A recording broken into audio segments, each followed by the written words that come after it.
Hello mes gens, j'espère que vous allez bien, moi ça va. Cette semaine on se retrouve une nouvelle fois pour parler d'un sujet abordé souvent mais pas vraiment comme il devrait être abordé, c'est-à-dire que l'on survole et on ne dit pas, on ne donne pas des informations précieuses.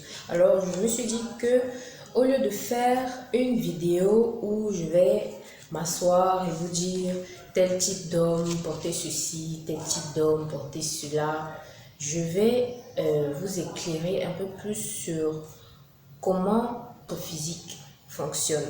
Parce qu'il y a des hommes, des jeunes hommes qui sont, je pourrais dire, complexés par leur physique. Ils ne savent pas vraiment comment ça fonctionne et encore moins comment le mettre en valeur. Donc, je vais faire cette vidéo en plusieurs parties. Je donnerai les informations au fur et à mesure. Et à la fin, vous aurez tout ce qu'il faut savoir sur votre physique, comment vous vêtir, les trucs à éviter. Je vais vous donner des petites astuces sur comment prendre le contrôle de votre silhouette, si je peux dire ça comme ça.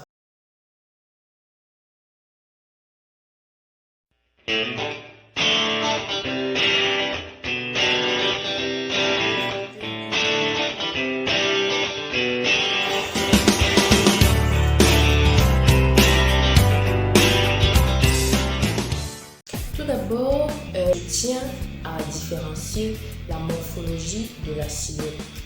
La morphologie est tout ce qui traite de la partie osseuse du corps.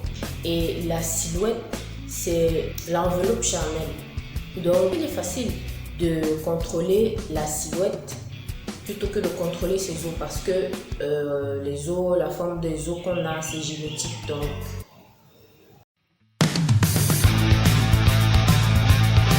déjà, nous tous on sait, tout le monde est différent, les silhouettes sont différentes, les structures osseuses aussi sont différentes.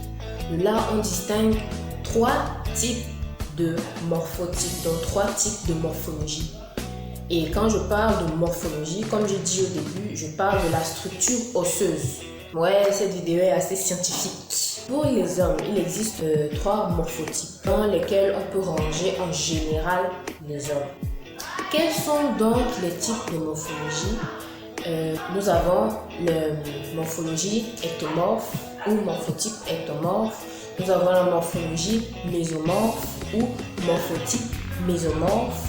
Nous avons la morphologie endomorphe ou morphotype endomorphe. Ces trois types de morphologie se distinguent les uns des autres par des caractères d'origine génétique et des besoins particuliers en alimentation et en exercice sportif. Vous comprendrez donc que tous les types, tous ne subissent pas et ne doivent pas subir les mêmes types d'exercice physique. Leur santé en dépend. Ce morphotype se caractérise par un corps dont l'ossature est fine.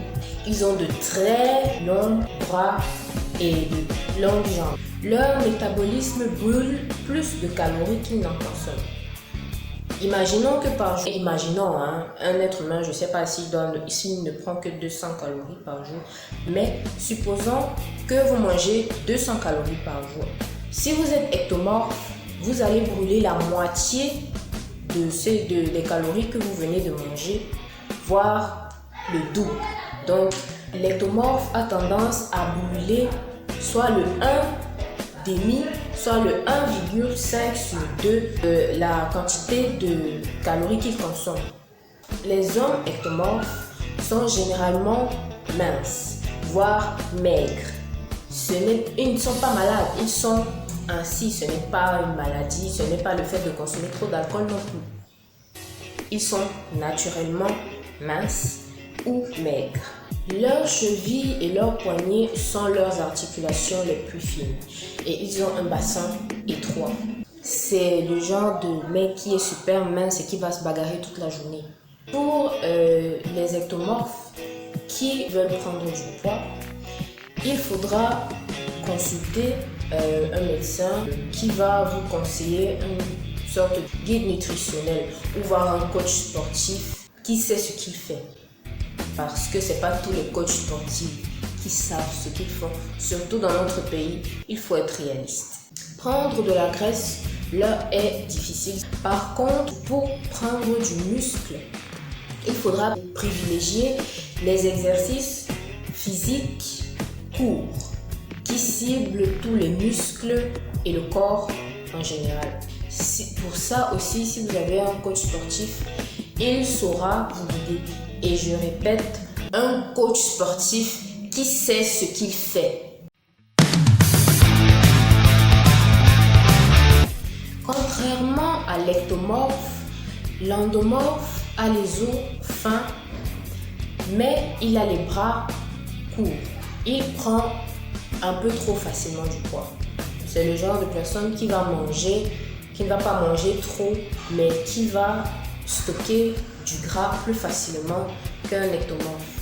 Il doit donc surveiller son alimentation en diminuant les aliments gras ou qui font stocker de l'eau ou de la graisse.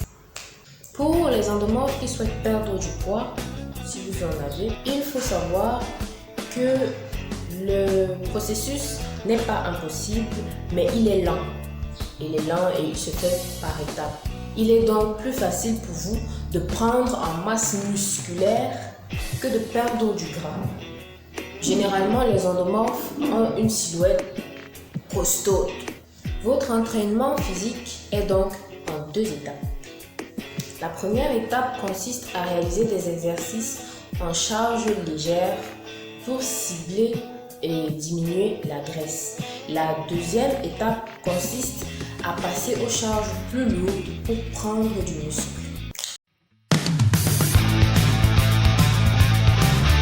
Les mésomorphes sont considérés comme les plus gâtés de la nature. Ils sont propices à l'entraînement physique.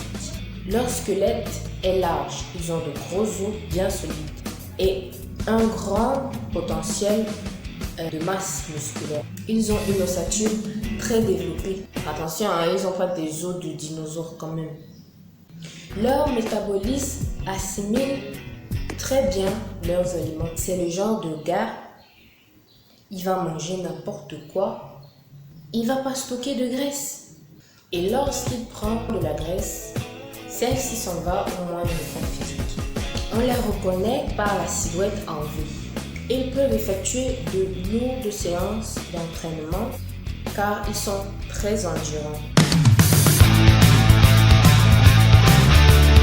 En dehors des 3 grands types de morphologie, un homme peut faire adopter plusieurs formes spécifiques à son corps.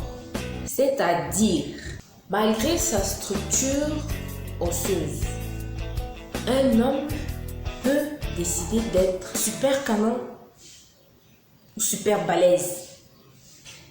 Ainsi donc, on distingue 5 types de silhouettes masculines. Nous avons la forme ovale, la forme en H ou en rectangle, la forme en A ou en triangle, le trapèze, la forme en V ou le triangle inversé. En outre, on a aussi la forme losange, mais elle est très proche du trapèze, ce qui fait qu'on n'en parle pas vraiment et ses caractéristiques sont pareilles que celles du trapèze. Donc, on s'arrête à la forme trapèze. Dans ma prochaine vidéo, j'entrerai un peu plus en profondeur sur les différents types de silhouettes, de caractéristiques, parce que je pense que les informations que j'ai données au tout début, il faudrait assimiler. Je vous donnerai des conseils vestimentaires. Donc voilà, la vidéo est terminée.